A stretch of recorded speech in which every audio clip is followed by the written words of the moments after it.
So this is what I'm talking about Nigerian men.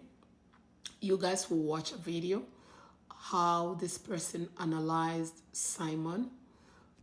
It's so unfortunate. Please let this be a lesson for most of us, for most of you young Nigerians, including the ones in diaspora and the ones back home. Why will somebody be deported back home, or in other case voluntarily left America because of some crime, and then he came back again and committed different crime? Sometimes, yes, I was defending Nigerian men. It doesn't have to stop me from defending us, because not every man is like Simon. But let this be an eye opener for us, for everybody. Let us listen. He went back and forth to Nigeria and entangled himself, get himself involved in so many dirty things. So let's go ahead and watch this video. Please let me know what you guys think about this.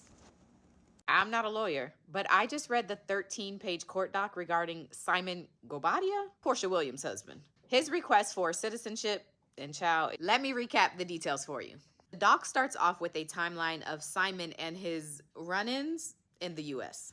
August 11th, 1982, Simon first comes to America. He overstays his visa and was declared deportable, but he decides to voluntarily leave on December 28th, 1985. In June of 1986, he comes back to America on a 6-month visa, and he again overstays his visa. In September of 1987, he gets arrested for bank and credit card fraud, and he pleads guilty to a felony offense. In January 1989, he's arrested for unauthorized use of a vehicle, and again arrested in May of 1990 for fraud. After that, immigration begins the removal process of Simon, but by January 1991, Simon has committed credit card fraud again.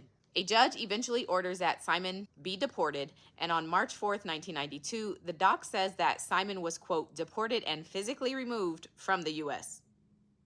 But years before this last deportation, on October 24th, 1988, to be specific, Simon applied to the Special Agricultural Worker Program, also known as SAW.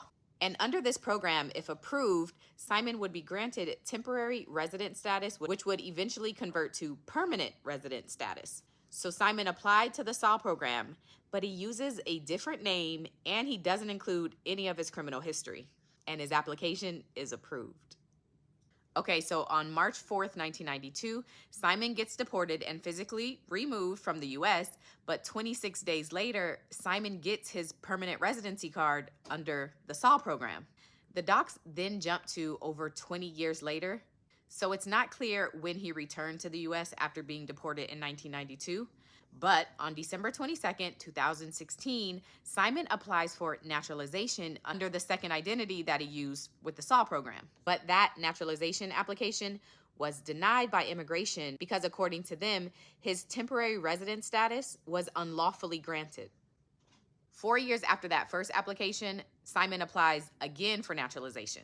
He gets an interview with immigration and again is denied because, according to them, both his temporary and subsequent permanent resident status that was given under the SAW program was not done lawfully because he used a different name and didn't include his criminal history.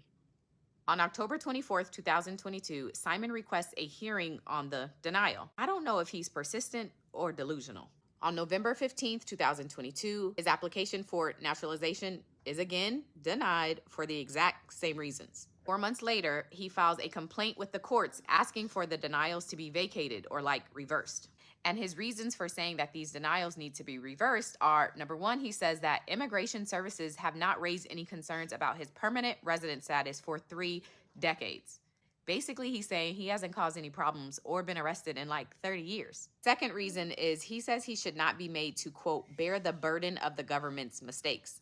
He said, y'all messed up, not me. And then he argues that immigration should have terminated his temporary resident status years ago. They had ample opportunity to revoke or terminate his temporary status, but since they didn't, the conversion of temporary to permanent was done legally and he should not be denied naturalization. After laying out his arguments, the docs say that, quote, the court finds petitioner's arguments to be unpersuasive. So his motion and case have been dismissed. Child, the new season of Real Housewives of Atlanta is coming, and you know who's back. I'll be watching.